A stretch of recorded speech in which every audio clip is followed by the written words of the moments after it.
So let's start with the first section, which is signals and systems. This section is divided into four subsections. Let's begin with the first of them, which is classification of signals.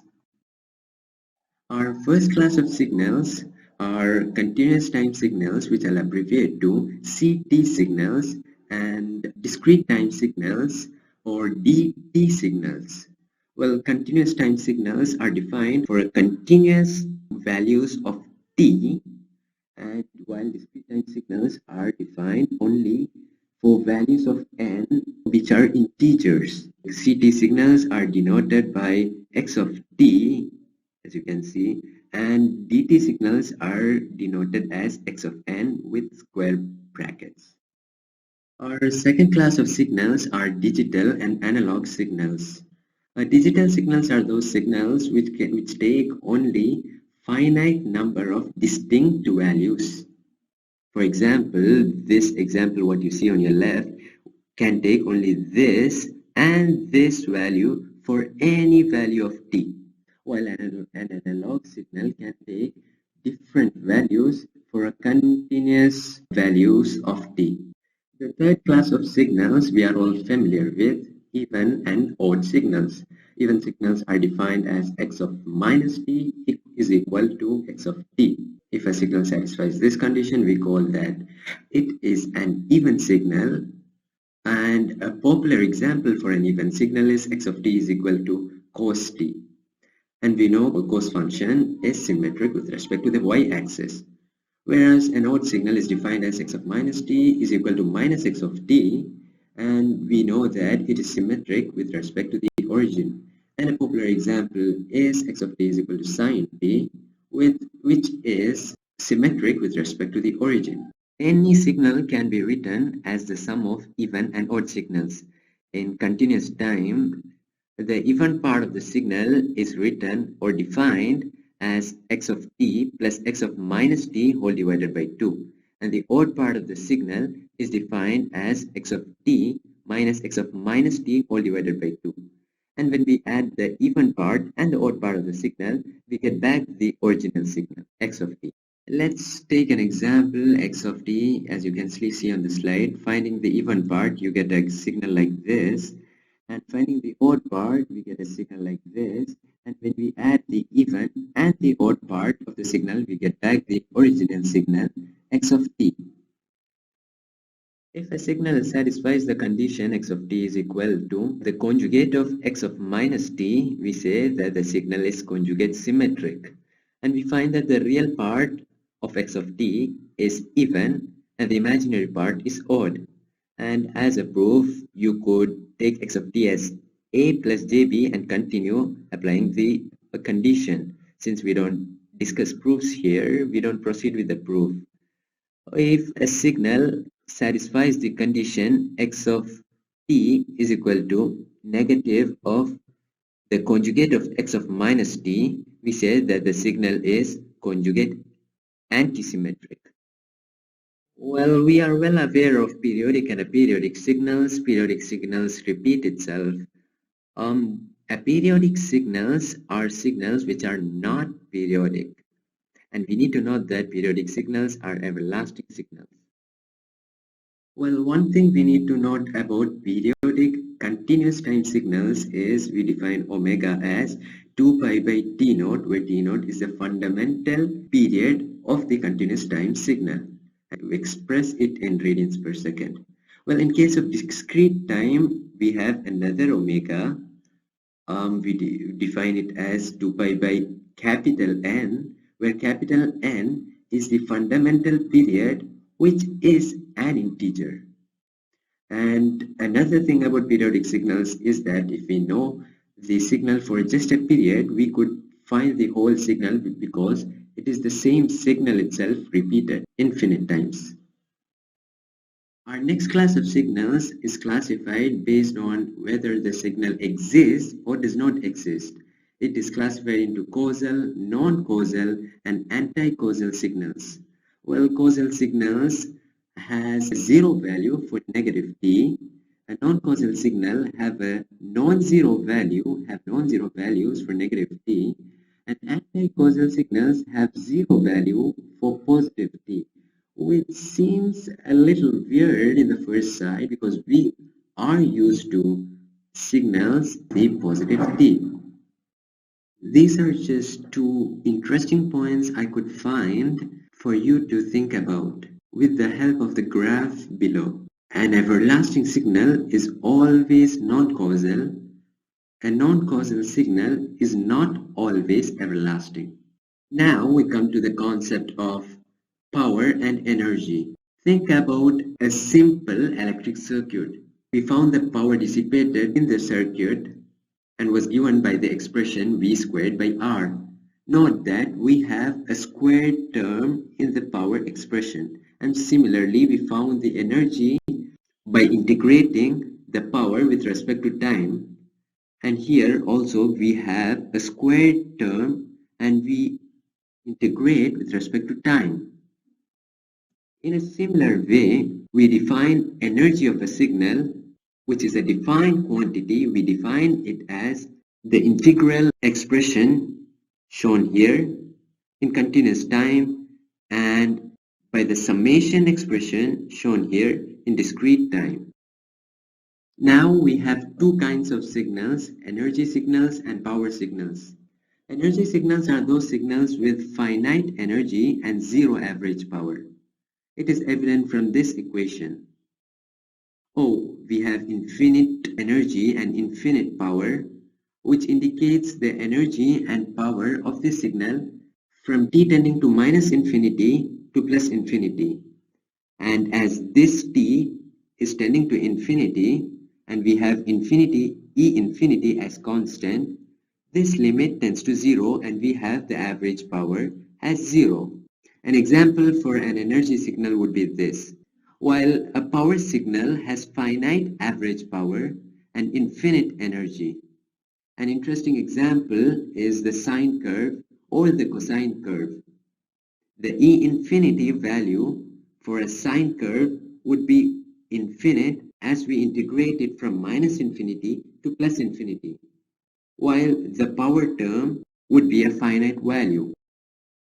Note that not necessarily every signal should be either power or energy signal.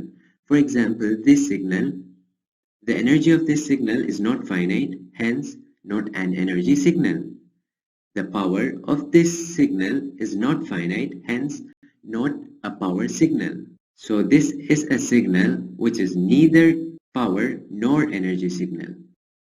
Now we move on to the second subsection, signal transformation, which mainly deals with graphs and graphical transformations. Time shifting. We are given a signal x of n, a discrete time signal, and we need to find x of n minus 3. So we find that the signal x of n minus 3 is shifted 3 units towards the right. What we used to have at n is equal to 0, we have now at n is equal to 3. So we say that the new graph is delayed by 3 units. And for the same signal, if we need to find x of n plus 2, we find that the signal is something like this, and we observe that the new signal is shifted towards the left by 2 units. And we say this signal is time advanced by 2 units. Time scaling. Now if we want to find x of 2t from x of t, we compress the graph x of t by a factor of half. If the original graph extends till x is equal to 3, now we have the new graph only extending till x is equal to 1.5. And if we want to find x of t by 2, note that the graph expands by a factor of 2.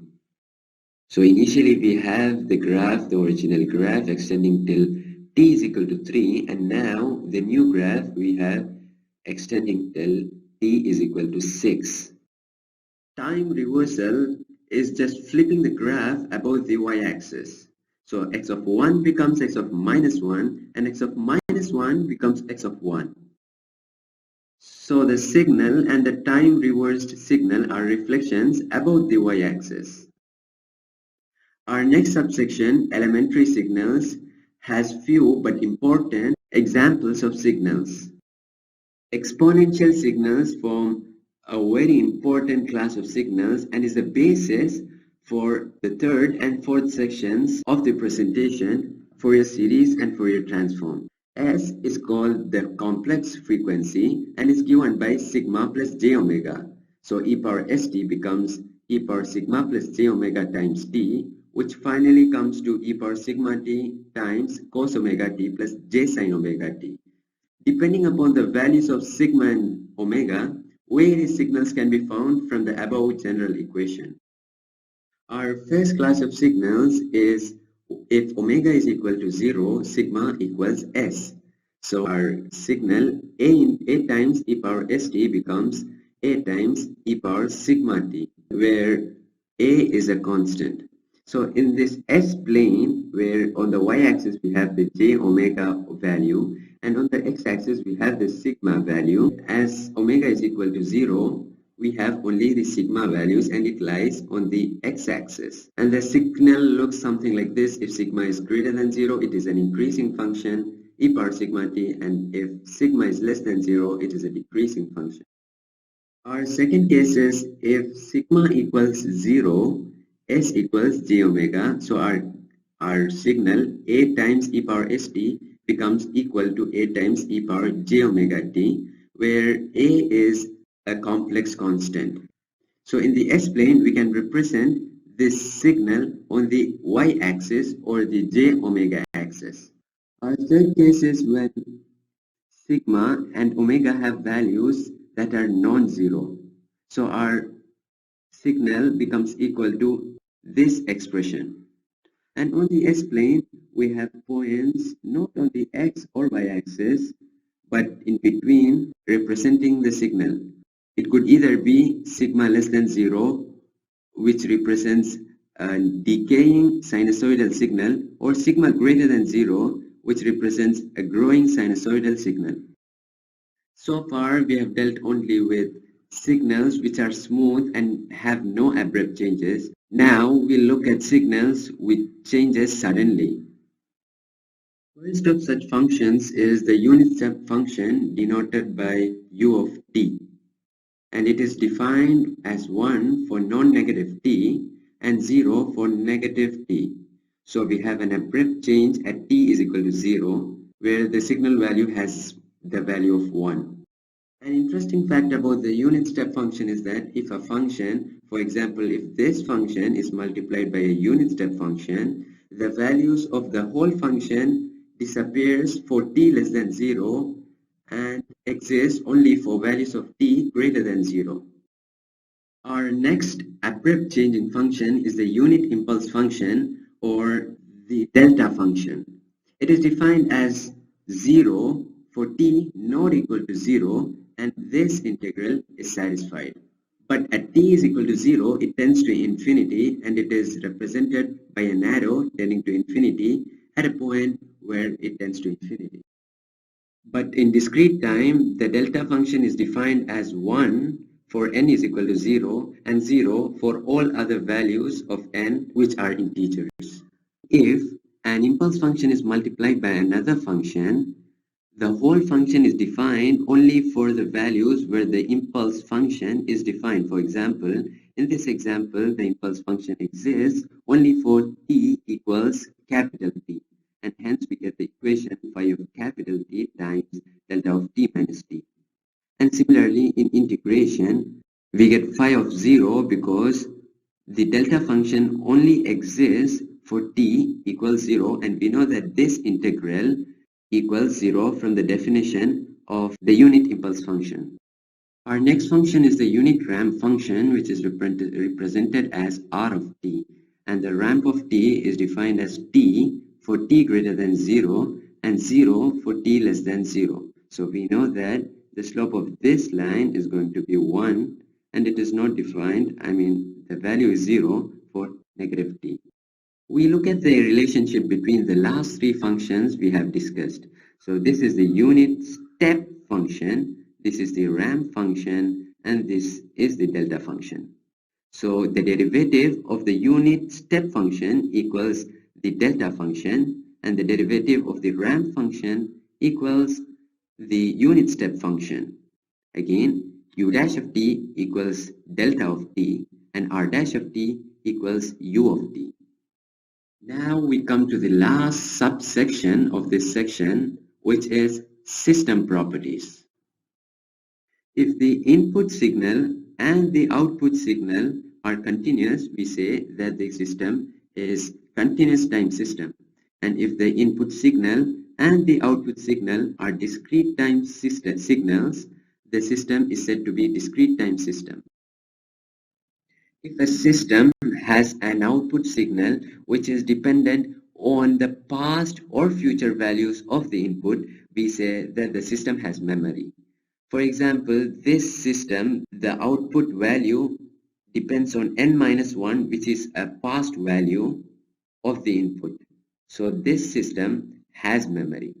But if a system has an output signal which is dependent only on the input at that same time, we say that the system has no memory. For example, the identity system, the output signal is dependent on the input signal only at that same time.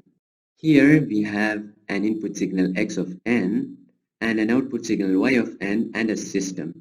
So if there exists another system which gives back x of n with input as y of n, we say that the system is invertible. So a system is said to be invertible if distinct inputs lead to distinct outputs. Causal systems are those systems which depend on the value of the input at that present time or in the past, and does not depend on the future values. All memoryless systems are causal because the output of the signal depends only on the input at that present time. The first example you see here is not causal because the input signal depends on t+1, which is a future value. The second example is also not causal because, for example, take n is equal to -5. So we get that the input is x of 5, which also depends on the future when our n value was -5. We say that a system is stable if a bounded input signal leads to a bounded output signal. For example, this system is a stable system. If the input is bounded, we have the output also bounded. So we say that this system is stable. This is just a trick to find if a system is stable. Let the input be u of t, since u of t or the unit step function is a bounded signal. So if the output signal comes to be an unbounded signal, we say that the system is not stable. Another important system property is time invariance. So consider two cases.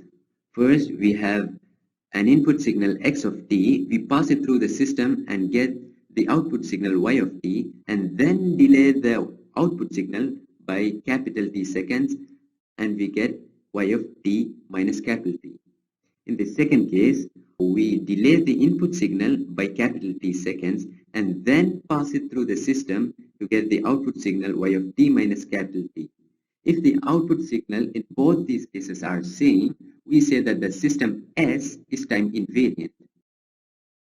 Consider this system. Is this system time invariant? No, it is not time invariant. Consider two input signals, x1 of n equals delta n and x2 of n equals delta of n minus 1, which is a time shifted unit impulse function. So in the first case, we find that the output signal is 0 for any value of n, while in the second case, we find that it is not 0 for any value of n and exists only for the value of n equals 1. So the output signals are not the same in both the cases, hence not time invariant. Another important system property is linearity. For a system to be linear, it has to satisfy two conditions, additivity and homogeneity. So if an input signal x1 gives you y1, x2 gives you y2, Additivity follows that x1 plus x2 gives you y1 plus y2, and homogeneity follows that k times x gives you k times y. And a combination of additivity and homogeneity we call the superposition property, which says k1x1 plus k2x2 as input gives you k1y1 plus k2y2 as an output, and we say that the system is linear. Is this signal linear? Well, the answer is no, because consider two cases in which x1, the input signal, gives you y1 as the output, and x2 gives you y2. Now, if you put the input as a times x1 plus b times x2, we don't get the output as a times y1 plus b times y2, hence not linear.